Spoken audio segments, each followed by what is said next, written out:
One fun technique in portrait photography is the cloning technique, where you take a camera on a tripod or some other stable source and take multiple photos and put the person in different parts of the scene and then stitch them together afterwards.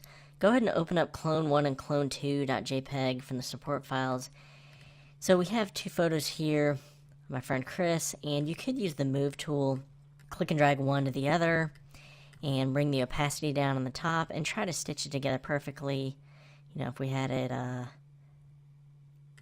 actually pretty close, and then you brought the opacity up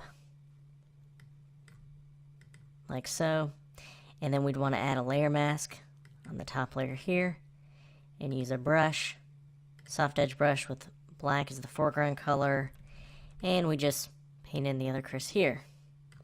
Problem is it's slightly off. You can see there's some distortion in the leaves of that palm tree there. So here's a better way to do that. So I closed out this edited one and reopened it so it's not an edited photo. And so this technique I'm going to show you is usually used for landscape photography to make panoramics, but we can use it in portrait photography to do this clone technique. So go ahead and go to File, Automate, Photo Merge. Then if you don't have anything open, you can click Browse and find these photos. Otherwise, just click Add Open Files. If you have more files open, just remove those from this list. So we just have clone1.jpg and clone2.jpg. And there's some options here like perspective, cylindrical, spherical. I'm just going to leave it on auto and just have blend images together checked, and just press OK, and it's going to go through and mask out and combine these two together like so. The problem is now we only have one person here, right? And you can see on this one he's masked out, and on this one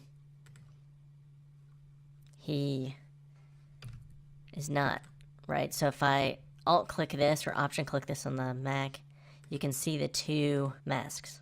So what we need to do, there's just one more step, is this one where you can see in the thumbnail he's on the left. We need to paint some white in there.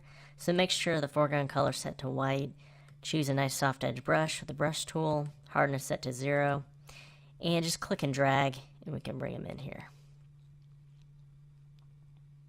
Now the important thing, and that's our technique, the important thing to consider when you're taking these photos, if you want to use your own, is to make sure the camera does not change in between shots.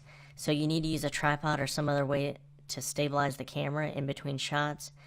Also, we don't want to change the focus in between the shots, so after it autofocuses, just set it to manual focus.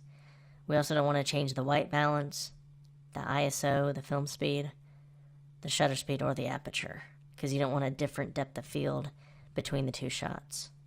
Alright, you can try it just set to auto, but you might end up with different settings between shots depending on if it has the same settings. Alright, so that's the clone technique. It's pretty fun.